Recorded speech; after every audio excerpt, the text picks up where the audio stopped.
A'udzu billahi minasyaitonir rajim. Bismillahirrahmanirrahim. Assalamualaikum warahmatullahi wabarakatuh. Hamdan lillah wassalatu wassalamu ala sayyidina Muhammadin Rasulillah. Amma ba'd.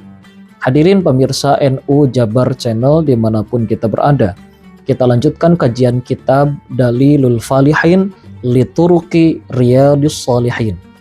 Pada kesempatan ini kita akan melanjutkan yaitu nomor hadis 1215.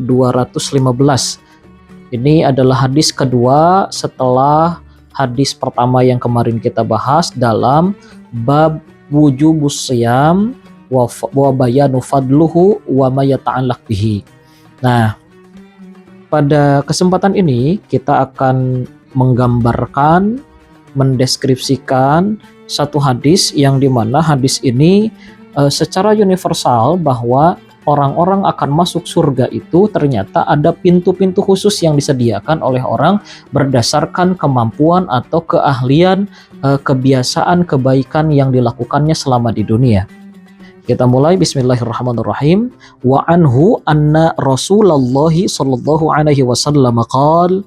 Wa anhu ini masih kembali menyambung ittisal ke hadis sebelumnya dari Abu Hurairah radhiyallahu an, bahwa Rasulullah sallallahu alaihi wasallam bersabda, man anfaqa zawajina fi sabilillahi nudiya min abwabil jannah.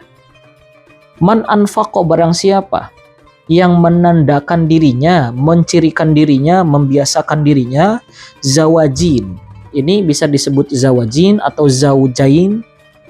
Tapi yang dimaksud dengan zauj di sini bukan pasangan, bukan pasangan suami istri, bukan dimaknai dengan anfaqo zaujain, barang siapa yang berinfak kepada dua pasangan, bukan.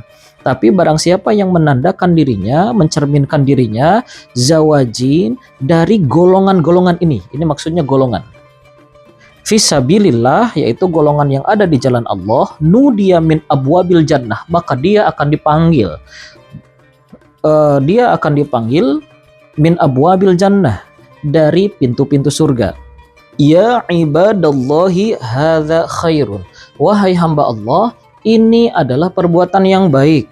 Faman kana min ahli sholat, barang siapa dirinya adalah ahli sholat. Ahlun yang dimaksud, ahli yang dimaksud bukan hanya pandai dari segi keilmuan, melainkan dia adalah orang yang dekat dengan pelaksanaan pendirian sholat dan tidak pernah meninggalkannya. Maka du'ya mimbabis sholah, dia akan dipanggil masuk ke dalam surganya Allah melalui pintu sholat. Yang kedua, waman kana min ahlil jihad, barang siapa dia termasuk tergolong ahli jihad, maka du'ya mimbabil jihad, dia pun akan dipanggil melalui pintu jihad. Waman kana min ahli siyam, barang siapa dia adalah ahli puasa, orang yang melaksanakan, mengamalkan, melakukan puasa, wabil khusus puasa Ramadan, du'ya min babir rayyan, bukan dari pintu puasa, tapi min babir rayyan, melainkan dari pintu rayyan. Jadi pemirsa NU Jabar Channel dimanapun kita berada, kita yang melaksanakan puasa ini akan dipanggil oleh Allah Subhanahu wa taala, insya Allah masuk pada surganya Allah Subhanahu wa taala melalui pintu rayyan. Karena pintu rayyan ini, pintu yang ada di surganya Allah yang bernama pintu rayyan ini adalah pintu yang khusus diperuntukkan bagi mereka orang-orang yang berpuasa. Kemudian lanjutan hadisnya yang keempat, waman kana min ahli sodaqah, barang siapa dia ahli sodaqah, suka bersodaqah, berbuat baik, du'ya min babis sodaqah, maka dia pun akan dipanggil masuk ke dalam surganya Allah min babis sodaqah, dari pintu sodaqah. Qala Abu Bakrin radhiyallahu anhu, Abu Bakar berkata, nah ini pertanyaan Abu Bakar. setelah Abu Bakar menyatakan pernyataannya, fahal du'iya ahadun min tilkal abwabi kulluha. Apakah apabila ada orang yang ahli dalam segalanya, segala sesuatunya, dia rajin sholatnya, dia ahli sholatnya, dia ahli jihadnya, jihad iya, sholat iya, kemudian dia ahli puasa iya, kemudian dia ahli sodakoh iya, lantas bagaimana? Maka bagi orang yang begitu ditanyakan oleh Abu Bakar As-Siddiq, beliau menanyakan langsung kepada baginda Nabi, apakah akan dipanggil oleh semua pintu itu? Kurang lebih begitu. Qala, kata Nabi, jawab Nabi, na'am wa arju antakuna minhum.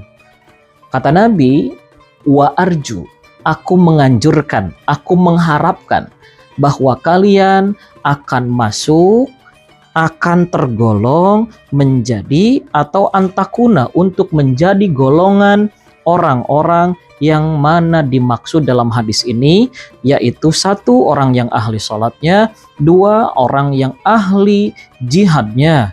Dia berjihad dalam konteks hari ini adalah tolabul ilmi pun bisa masuk pada kategori jihad. Kemudian mereka yang ketiga adalah ahli siyam, ahli dia berpuasa. Ahli yang dimaksud tadi sudah dibahas bahwa ahli itu bukan hanya dalam konteks keilmuan pemahaman saja, melainkan dia pelaksana, pengamal, penganut yang mana menjadikan dirinya baik dengan ibadahnya. Kemudian yang keempat, ahli dalam bersodakoh. Karena sodakoh tidak hanya dengan rupiah, tapi bisa bahkan senyum saja sekalipun adalah sodakoh.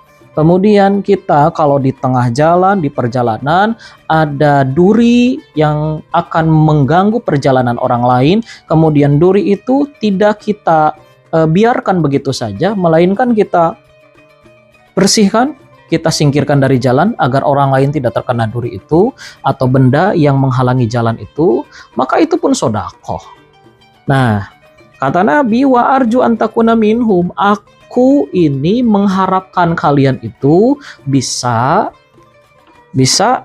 menjadi salah satu dari 4 golongan tersebut, atau bahkan semuanya.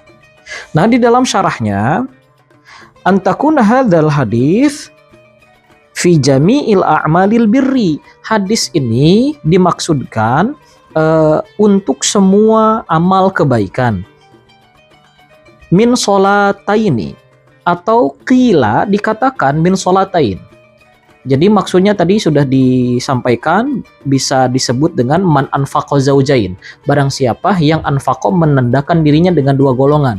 Nah, zaujain yang dimaksud qila di dalam syarahnya adalah min sholatain, 2 sholat, kemudian au siyamu yaumain, puasa 2 hari. Nah, wazauj as-safnu aidon, terdapat juga penjelasan tentang az-zauj itu di dalam Al-Waqi'ah ayat 3-nya. Wa kuntum azwajan thalatha. Engkau adalah golongan atau terdiri dari 3 golongan, 3 kelompok. Fisabilillah dalam hadis ini, fisabilillah yang dimaksud wa du'a'u man tajtami'u lahu tilkal a'mal min kulliha syarifun lahu. Barang siapa orang yang mengamalkan semuanya, atau termasuk terkategori tergolong semua 4 golongan ini, maka lahu tilkal a'mal min kulliha syarifun lahu. Ini lebih mulia dari apapun baginya, karena akan dipanggil oleh pintu-pintu surga. Wabil khusus di bulan Ramadan ini, yang mana terdapat pintu royan yang disediakan secara khusus oleh Allah Subhanahu wa Ta'ala bagi orang-orang yang berpuasa, maka sebaiknya kita senantiasa menjaga sholat kita, menjaga diri kita untuk senantiasa berbuat baik, kemudian kita menjaga diri kita untuk tidak berbuat maksiat, dan wabil khusus berdasarkan hadis yang kita bahas tadi, sebaiknya kita selain daripada sholat yang pertama tadi, kita menjadi ahli jihad. jihad untuk melawan hawa nafsu, jihad untuk datang ke majelis-majelis ilmu, jihad untuk tidak tergoda dan terlena dengan hasutan bisikan-bisikan setan yang mengganggu membisik kepada kita. Kemudian yang ketiga, kita senantiasa mendekatkan diri kepada Allah dengan cara kita menjadi orang yang berpuasa betul-betul puasanya, bukan hanya menahar lapar dan haus saja. Kemudian yang keempat, yang terakhir, menjadi ahli sedekah, menjadi orang yang senantiasa berbuat baik kepada sesama. Karena khususnya di bulan Ramadan, pintu royan yang dimaksud itu hanya diperuntukkan bagi mereka orang-orang yang berpuasa di bulan Ramadan. Selanjutnya, kita akan membahas tentang hadis yang berkaitan dengan babur royan atau pintu royan yang ada di surganya Allah Subhanahu wa taala. Untuk siapakah pintu royan itu dan lantas bagaimana tentang keterangan ketentuan yang ada di dalam syarah Riyadhus Shalihin atau dalam kitab Dalilul Falihin li Turuqi Riyadhus Shalihin, kita akan bahas pada pertemuan selanjutnya. Wallahul muwaffiq ila aqwamit thoriq. Wassalamualaikum warahmatullahi wabarakatuh.